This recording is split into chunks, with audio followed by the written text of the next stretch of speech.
This is Creepy, a podcast dedicated to sharing the most famous, chilling, and disturbing creepypastas and urban legends in the world. Whether these stories truly happened or are simply fabrications is for you to decide. These stories may contain graphic depictions of violence and explicit language. Listener discretion is advised. The Theater. Have you ever heard of an old game called The Theater? Yeah, I didn't think so. Probably because many say it doesn't even exist. You see, The Theater was an old game released around the same time as Doom. Today, if you ever find it, it's only available on crappy bootleg CD-ROMs, which more often than not don't even actually contain the game. The actual legitimate copies that they say were released back in the day feature a blank cover with nothing but the sprite of what has since been named the Ticket Taker. He's simply a poorly drawn, pixelated, bald Caucasian man with large red lips wearing a red vest over a white shirt and black pants. He is completely expressionless, though some say if you smash the disc, his face is shown as angry the next time you look at the cover, though this is just dismissed as an urban legend. What's peculiar about The Theater, though, is that there is no developer named on the jewel case nor a game description on the back. It's simply the Ticket Taker on a white background on both sides. The game was initially known for its inability to install correctly. The installation process immediately locks up the computer when the user reaches the licensing agreement. Also strange about the licensing agreement for The Theater is that whenever the development studio is supposed to be named, the text is simply a blank line. Anyway, most people who have claimed to owning one of the original CDs say that they figure out how to install the game by simply rebooting their computer on the licensing agreement with the disc still inside. Then they're prompted to press I agree on startup. Then they continue with installation. If a player supposedly manages to find out what they believe to be a working copy, they've said that the installer window will freeze and stop responding before you can click your first next. But they do also say that their PCs do not lock up and it's only the installer that freezes. It is unknown if these are actual copies or fakes, but it's widely thought that these working copies are just to draw internet attention with no proof of the installation effects. Upon proper installation, the game then starts up without any introduction besides a main menu that's simply the sprite of a movie theater's exterior on an empty city street. The title fades in and then the three menu buttons, New Game, Load, Options. Selecting Options immediately crashes the game to the desktop. Load is said to not function at all. Even if you do have a saved game, nothing happens when you press it. Thus, New Game is the only working menu option. Once it is selected, you're in the first-person view. You're standing in an empty movie theater lobby, with the exception of the ticket taker standing in front of a dark hallway, which one can only assume leads to the theaters themselves. There's nothing to do but look at the poorly drawn, mostly illegible movie posters or approach the ticket taker. Once the player moves towards the ticket taker, a very low-quality sound clip plays saying, "Thank you, please enjoy the movie," along with a speech box saying the same thing. You then walk into the hallway and the screen fades to black and you're back in the empty lobby. And you do the exact thing again and again and again. While this may sound like a really horrible game, a number of peculiar things occur as you continue to play it. The number of times that you have to continue into the hall after giving your ticket to the ticket taker before the strange event happens is unknown. Most state that it's completely random and could take anywhere from the first playthrough to the 400th. What happens, though, has deeply disturbed some players. The first occurrence is when the player fades back in after walking into the hallway.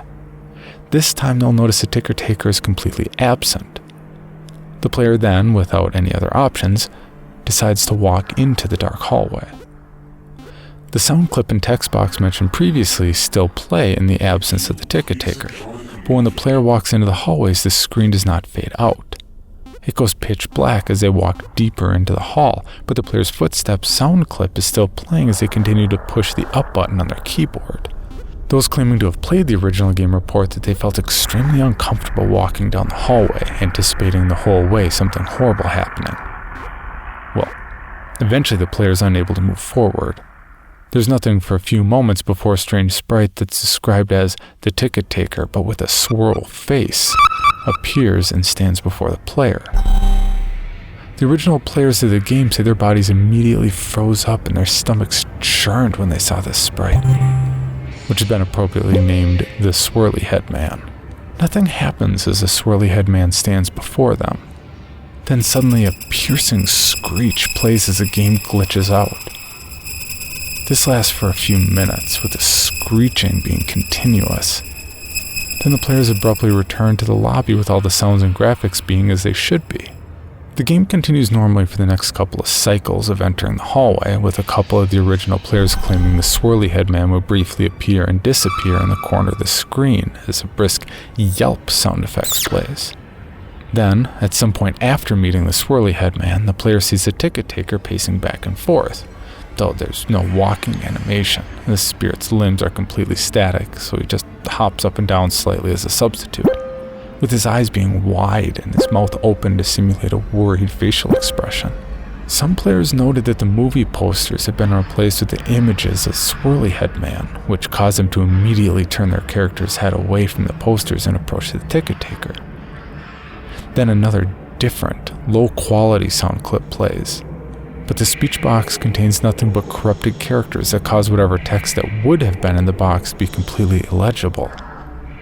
Due to the extremely low quality of the sound, it's debated by players what exactly the ticket taker says at this point, though it's widely agreed that he says, "Never reach the other levels." Then the screen fades out again and returns the player back to their starting point in the lobby, but the ticket taker is gone and the hallway is blocked by a large brick wall sprite. Touching the brick wall will immediately crash the game, and that's all there is to it. No one knows what the other levels are, how to gain access to them, nor is it known why the Swirly Head Man causes such acute fear in those who have seen him in the game. All the original copies of the theater have either been lost or destroyed. But the creepiest part is that all the original players of the game claim to occasionally see a brief glimpse of the Swirly Head Man out of the corner of their eyes. This episode of Creepy is presented by Water Guns and Rainbows. I'm Rick Host, and I would like to give you a sneak peek at our new show, Water Guns and Rainbows, starring Jessica Rainville and Brent Davidson. You can subscribe now through the Apple Podcast app or wherever else you consume your podcasts. Water Guns and Rainbows is a Rick Coast production.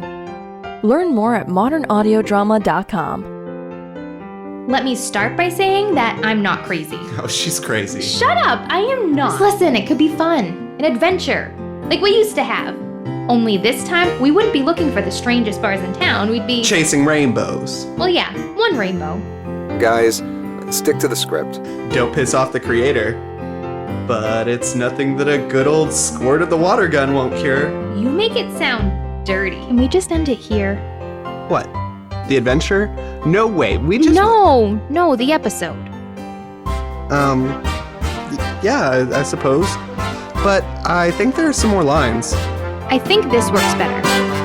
Okay. We're going to shoot that rainbow with these. That's a water gun. What else would you shoot a rainbow with?